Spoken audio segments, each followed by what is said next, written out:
Good morning. তো এখন বাজে সকাল 9:30 আর এখন রেডি হয়ে গেছি, এখন যাব দোকানে পুজো দিতে। তো চলো যাই, যে কী কী করি সেটাই তোমাদের সাথে শেয়ার করছি। আর এদিকে বাবু রেডি হয়ে গেছে আর এটা আমি রেডি হয়েছি। তো আসছিল অক্ষয় তৃতীয়া আর তাই জন্য সকাল সকাল রেডি হয়ে চলে এসেছি দোকানে পুজো দিতে। তারপর দেখো এখানে সব কিছু গুছিয়ে নেওয়ার পরে এখানে ব্রাহ্মণ চলে এসেছিলো আর এখানে কিন্তু পুজোও শুরু হয়ে গেছিলো।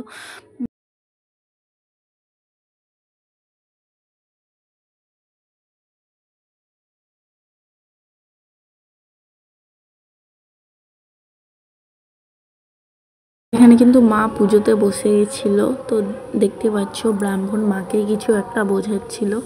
পাশ থেকে একটা মিউজিকের আওয়াজ আসছে, সেটা তোমরা স্কিপ করে গিয়েও, কারণ পাশের পাড়ায় মন্দিরে কোনো অনুষ্ঠান হচ্ছিল আর কি, তাইতে আর কি মিউজিক আসছিল, তো তোমরা একটু স্কিপ করে গিয়েও। আবারও বলছি তোমাদেরকে, যেহেতু অক্ষয় তৃতীয়া অনেক দিন আগেই চলে গেছে তাই আর কি ভিডিওটা দিতে অনেক দেরি হয়ে গেল, কারণ সেরকম করে মনের অবস্থাও ভালো ছিল না আর ভিডিও এডিট করার সময়ও হয়ে উঠছিল না আর কি। এবার থেকে আর কোনো প্রবলেম হবে না, এবার থেকে তোমরা ডেলি ব্লগ দেখতে পাবে। তারপর দেখো এখানে পুজো কিন্তু শেষের দিকে আর আমরা কিন্তু সবাই মিলে অঞ্জলি দিয়ে দিয়েছিলাম। অঞ্জলি দিয়ে দেওয়ার পরে তারপর দেখো দোকানের পাশে যেসব আশেপাশের দোকানগুলো আছে সেসব দোকানগুলোতে প্রসাদ দিয়ে চলে এসেছিলাম বাড়ি। আর এখানে বাড়ি আসার জন্য কিন্তু টুকটুকে চেপে পড়েছিলাম। চেপে পড়ার এই যে দেখো আমার পাশে আছে মুন, আর এদিকে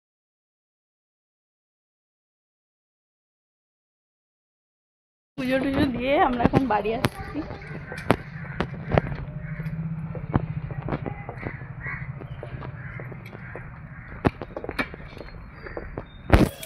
বাড়ি আসার পরে এখানে কিন্তু মা আমাকে প্রসাদ দিয়ে দিয়েছিল আর আশেপাশে যে বাড়িগুলো আছে তো তাদেরকে প্রসাদ দিতে যাচ্ছিলাম আর কি। আমি, মেঘা আর মুন সবাইকে প্রসাদ দিয়ে এসেছিলাম।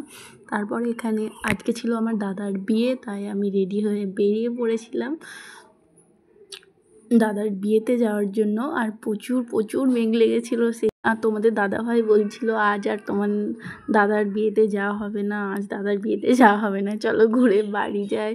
দেখতেই পাচ্ছ তারপর কিন্তু এত পরিমাণের বৃষ্টি পড়তে লাগে যে আমাদেরকে শেষমেশ দিদি বাড়িতে গিয়ে 6টা পর্যন্ত অপেক্ষা করতে হয়। আর 6টার পরে আমরা কিন্তু আবার বেরিয়ে যাই দাদার বিয়েতে যাওয়ার উদ্দেশ্যে। তারপর আর কোনো ভিডিও শ্যুট করা হয়নি, কারণ বৃষ্টি পড়ছিল আর আমরা বৃষ্টিতে ভিজতে ভিজতেই যেয়েছি আর কি। এই যে দেখো বৃষ্টির মধ্যে রাস্তার অবস্থাটা ঠিক কেমন। ফাইনালি আমরা এখন চলে এসেছি আর এখন দেখো রুমকিদিকে দিদি রেডি করছে আর দিদি কিন্তু অলরেডি রেডি হয়ে গেছে। আর এদিকে কিন্তু আমিও রেডি হতে বসে গেছি। অলরেডি কিন্তু বৌদিকে রেডি করা হয়ে গেছে, তারপর কিন্তু রেডি হয়ে চলে এসেছি একটা দিদিভাইয়ের বাড়িতে। আর এই দিদিটা মানে আমরা একসাথে যখন হই না এতটা আনন্দ হয়, এতটা আনন্দ হয় আর কি যে তোমাদেরকে বলে বোঝানো যাবে না। তো পুরো ব্লগটা দেখতে থাকো, আশা করি তোমাদেরও ভালো লাগবে। আর এই যে এটা হলো আমার নতুন বৌদি, আর দেখো বৌদির সাথে একটু ছবি ভিডিও করে নিয়ে তারপর আমরা এখান থেকে চলে গেছিলাম।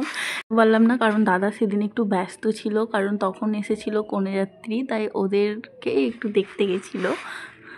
দেখো আমরা এদিকে নাচছিলাম আর ওখানে কিন্তু একটা দিদি আসছিল, কারণ এই দিদিটাও অনেক আনন্দ করতে ভালোবাসে আর কি। তো দেখো যে ও বৌদিকে না দেখার আগেই ওখানে কিন্তু ফুল দিয়ে ওকে টেনে নিয়ে চলে আসতে যাচ্ছে দেখো আমাদের সাথে নাচার জন্য। আর ও কিন্তু এসে নাচতে লেগেছে।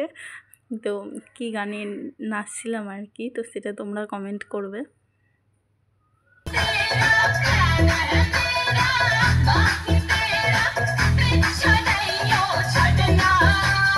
DJ Swami from Chorupana.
ব্লগটা কন্টিনিউ করা হয়নি, তারপর অনেক রাত হয়ে গেছিলো কারণ আমাদের নাচ শেষ হতে হতে।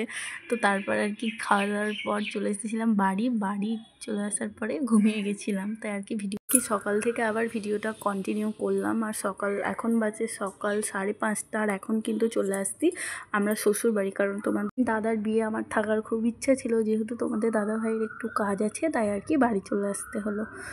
তো চলো ভিডিওটা এই পর্যন্তই। ভিডিওটা যদি ভালো লেগে থাকে লাইক, শেয়ার ও সাবস্ক্রাইব করে দিও, আমার পাশে থেকো।